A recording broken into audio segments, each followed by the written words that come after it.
okay, and I mean, should I talk about I don't, what would I talk about it open?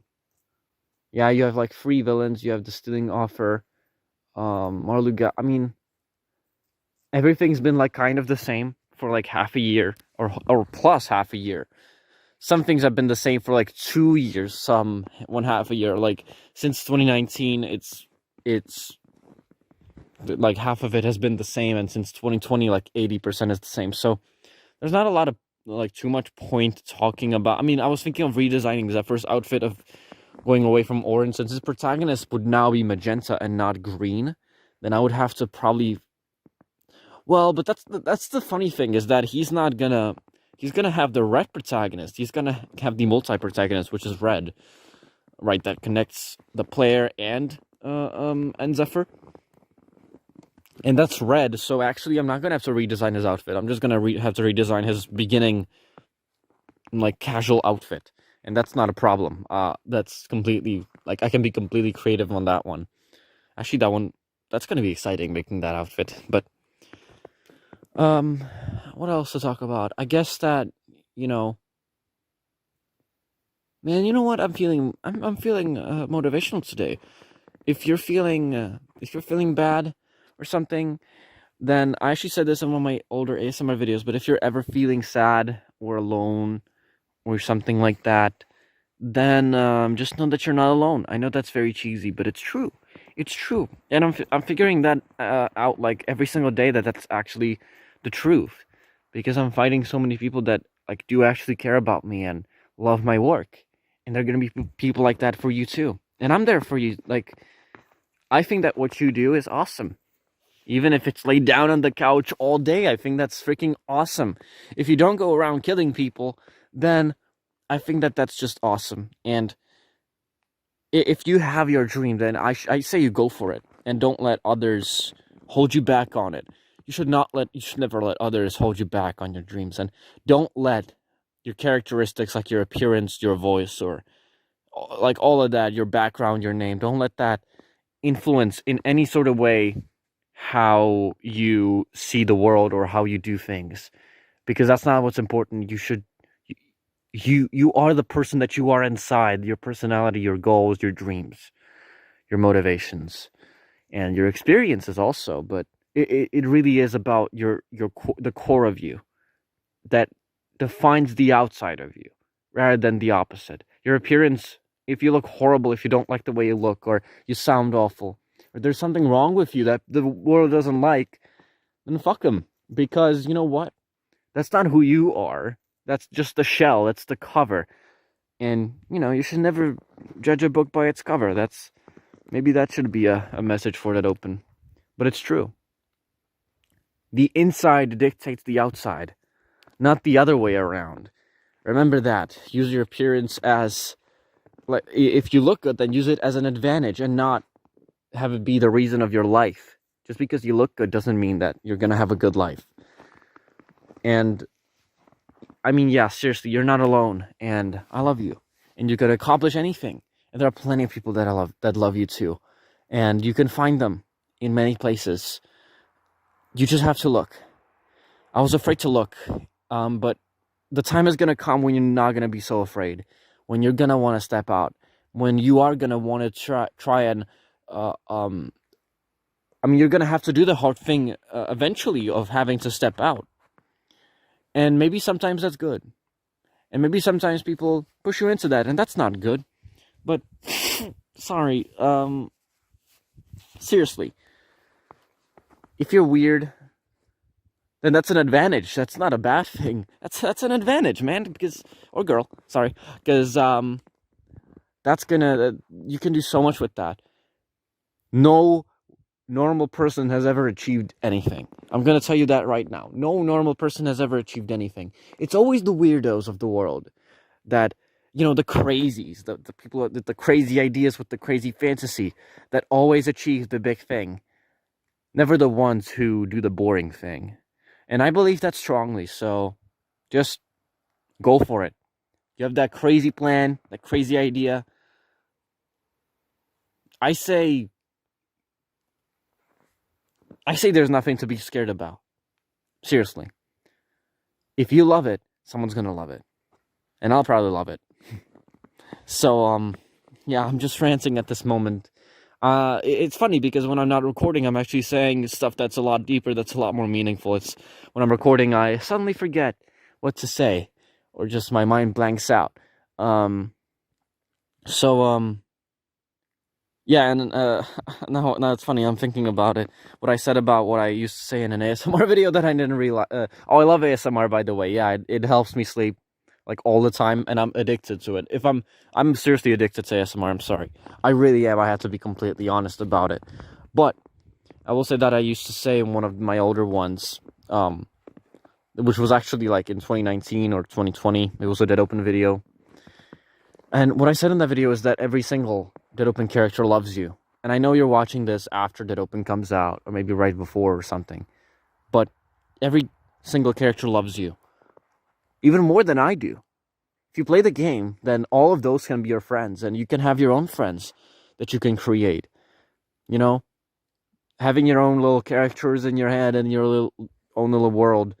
Or a big world. It doesn't have to be a little world. Because mine is big. It's gigantic. It's bigger than the real one.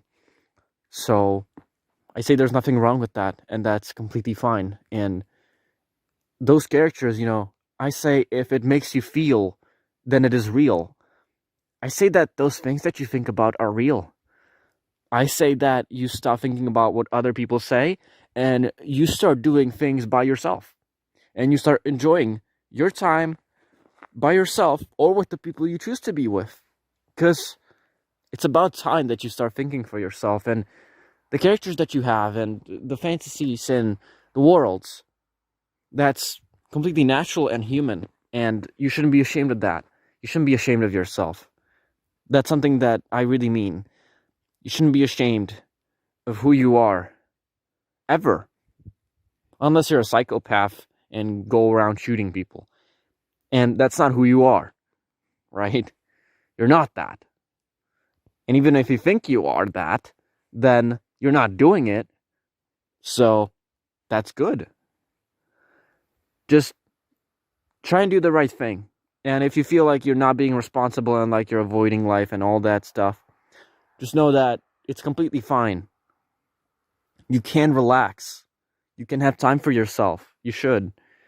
People shouldn't push you into doing something. And they should know that. Anyways, I'm ranting. But it's true. Be yourself.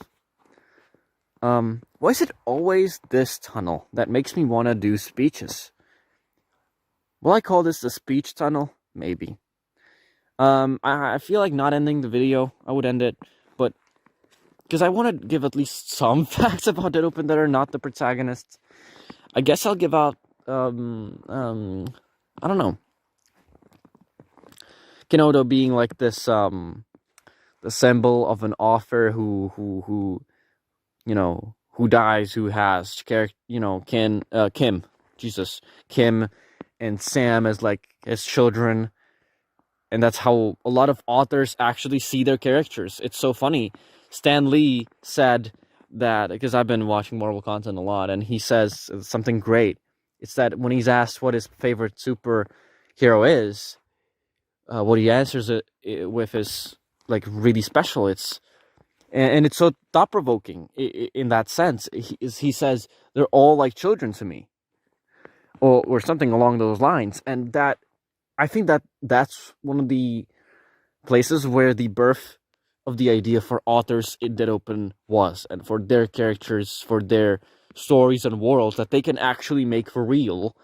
You know, you have a stone and you can make fiction real. You're gonna create your characters, and you're gonna have them be like children.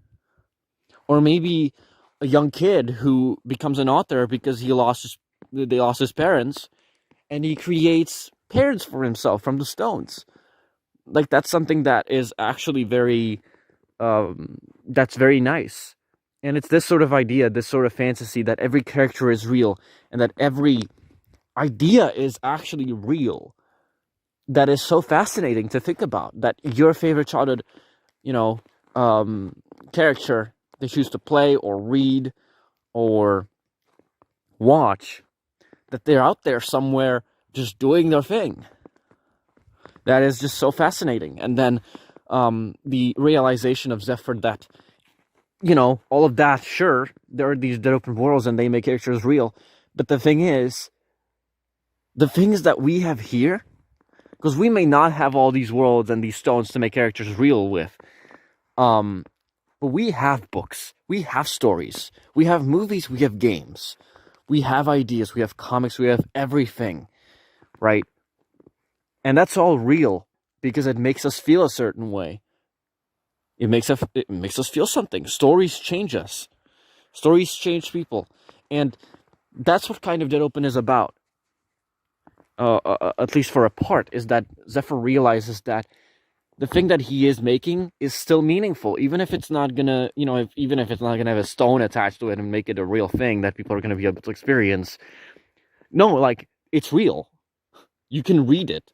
We read stories, we experience them. We experience characters.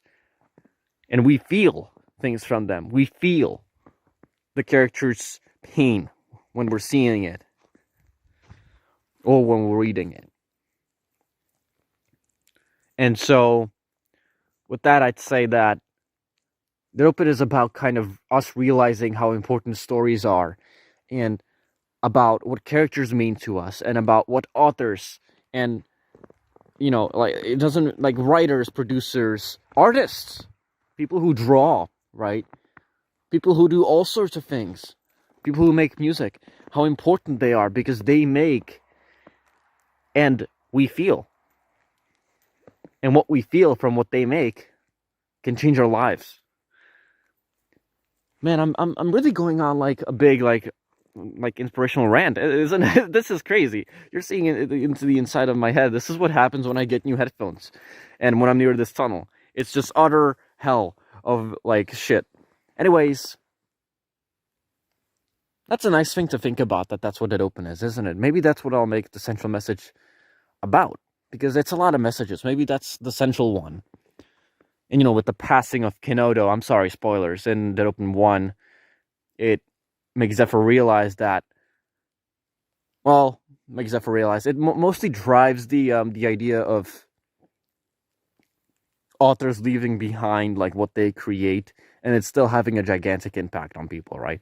Because I know Kenodo dies, but Kim and Sam still end up being, like, very big influences, not only in Zephyr's life, but in other people's lives, and not just in the Dead Open world, in the real world also. Even though it's said that, or probably said, I don't know about this, that Kenodo actually wasn't very famous, that he had like only a few fans, but he believed strongly that even if he made something for a few people, and a few people saw it and enjoyed it, right, then that would be enough. If he changed 2 or even 1 person's life with what he made, then that would have been satisfying. And what's funny is that Kenodo actually finds that person, and that's Zephyr.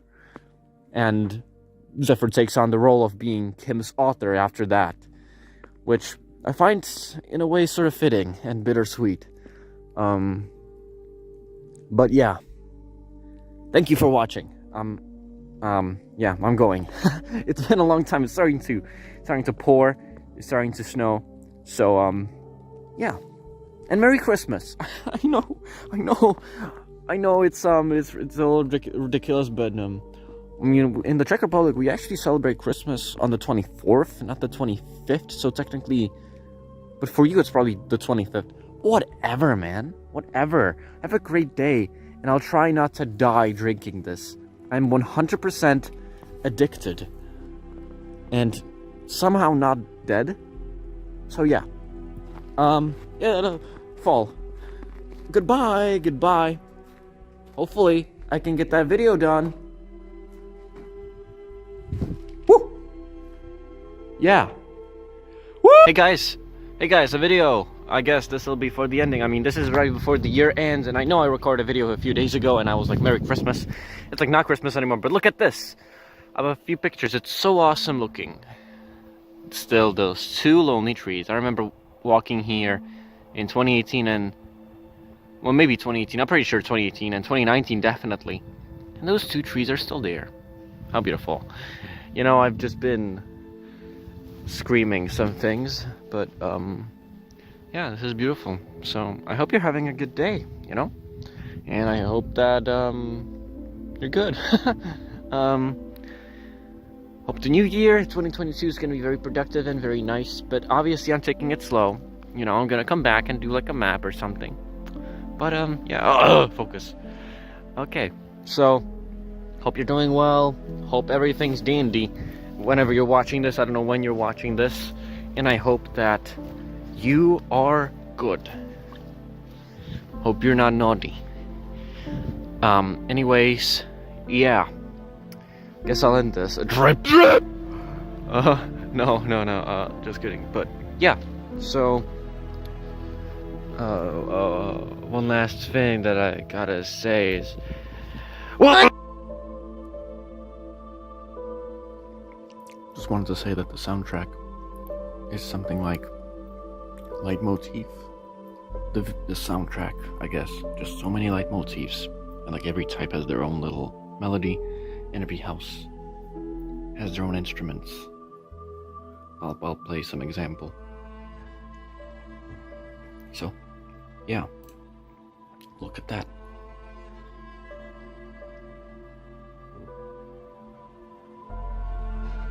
Beautiful.